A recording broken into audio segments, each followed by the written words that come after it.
These are the sounds and sights of Adam Smith's invisible hand working in the marketplace.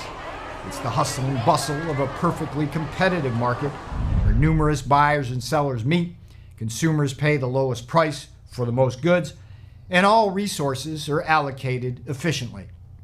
In fact, perfect competition is the market structure by which economists measure all other market structures. This is because, beginning with Adam Smith, many economists have shown that perfect competition is the most productively and allocatively efficient type of market structure. The irony, of course, is that there are few, if any, industries which can meet the very restrictive assumptions of perfect competition, a problem that we will discuss shortly. For now, however, let's examine one by one each of the major assumptions of perfect competition and the implications of these assumptions when they hold.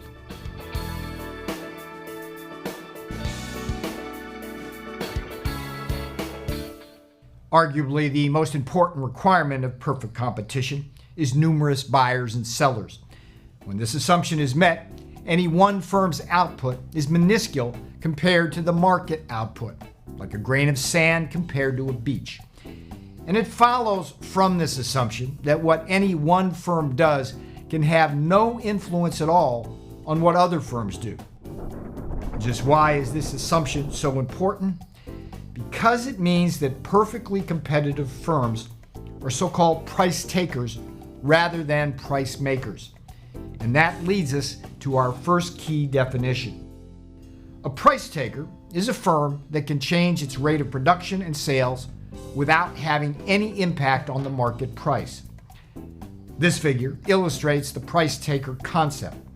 It depicts supply, demand, and equilibrium in a perfectly competitive market for widgets. And please don't ask me what a widget is. I have no idea. It's just a silly device economists use because they don't have the imagination to come up with a real product. It is probably why they are economists and not entrepreneurs. At any rate, as we have already learned, equilibrium in this market will occur where the supply and demand curves cross at P star and Q star. Now, because there are numerous buyers and sellers in this perfectly competitive industry, what do you suppose will happen if any one firm tries to raise its price above P star? Think about that for a minute and pause the presentation now, if you would, to jot down your answer.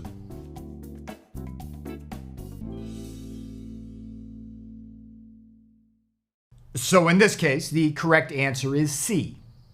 Why? Because if one firm tries to raise its price above P star, customers will simply buy their widgets from any one of thousands of other firms. Ergo, the quantity demanded for any one firm trying to raise price must fall to zero. So here's the punchline, as seen in this graph.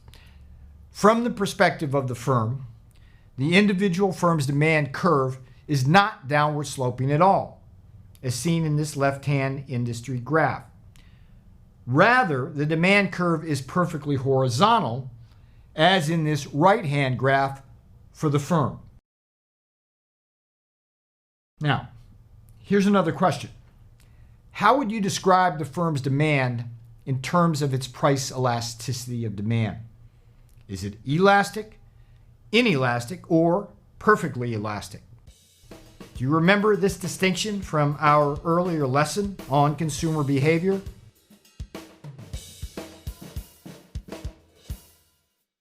Well, I'm sure you got this answer right. The answer is that the firm's demand will be perfectly elastic, as represented by the horizontal demand in our figure.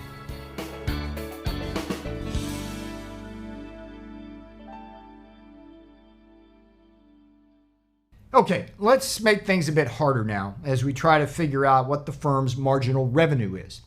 And we are going to want to do that because by knowing that, we will be able to figure out how the firm can maximize its profits under perfect competition. So, do you by any chance remember what the definition of marginal revenue is?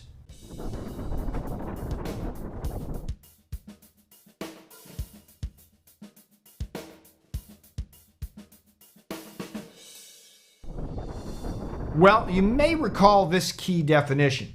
Marginal revenue is simply the additional revenue earned by the firm from the sale of one additional unit. In this case, one more widget.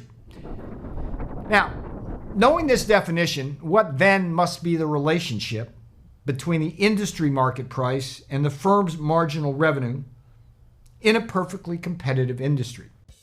This is a key question, so please pause the presentation now to ponder it and then jot down your answer.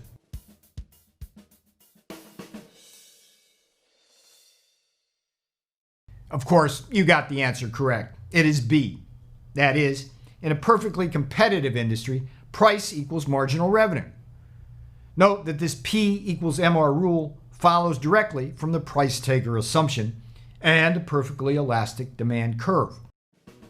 So now please remember that P equals MR condition as we move to the next assumption of perfect competition, homogeneous products.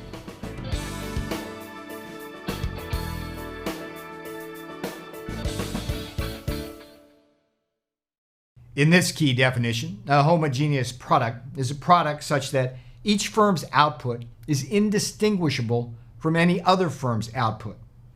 Examples include commodities such as wheat and coal. In contrast, you can buy 30 different brands of many different kinds of differentiated products. Soda is not soda, it's Pepsi or Coke or Fanta. Cars are not cars. They are BMWs or Fords or Toyotas, and so on. So just why is this homogeneous product assumption so important in the perfect competition model? Simply because it means that every firm in the industry is selling exactly the same product. The clear implication of this assumption then is this: the only thing that firms can compete on is price, and not on other things such as product design and product quality.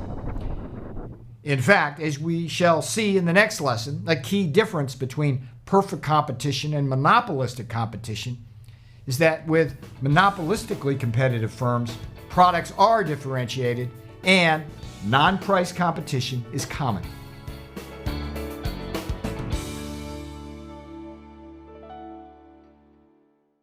A third key assumption of perfect competition is that of free entry and exit into the market. The dynamic here is this: when prices and profits rise, additional firms can freely enter the industry. There are no barriers to entry. At the same time, firms are just as free to exit the industry in the presence of losses. Now, you may have noticed that I snuck in a phrase that sounded like a bit of new economic jargon. I'm referring to the term barriers to entry. This is a really key concept in economics. In fact, there are often barriers to entry into a market, and sometimes they can be quite large. For example, on the tech side, an existing firm may hold key patents that provide that firm with an overwhelming cost advantage against any would-be competitors. In the case of natural monopolies, there are large capital requirements associated with building huge plants. And in some cases, firms hold a big advantage through their ownership of natural resources.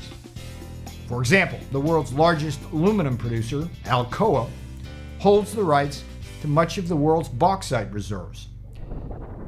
The broader point is that the assumption of free entry and exit is often not met in the real world.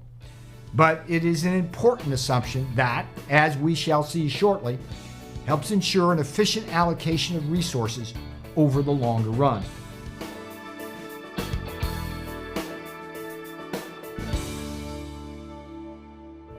The assumption of perfect information means that both consumers and producers will be fully informed instantaneously of both market prices and any changes in those prices.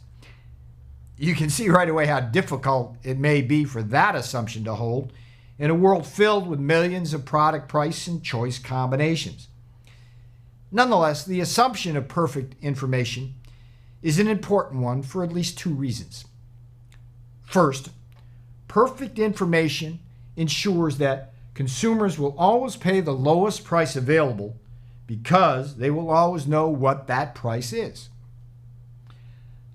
Second, perfect information ensures that if any one producer makes a technological breakthrough and is able to produce a product more cheaply, all other firms will be able to reuse the same technology instantaneously. It should be clear then, from our review of the 4 major assumptions of perfect competition, that these assumptions are very difficult to find in the real world. That conclusion draws us naturally to the discussion of market failure in our next module. So when you are ready, power on.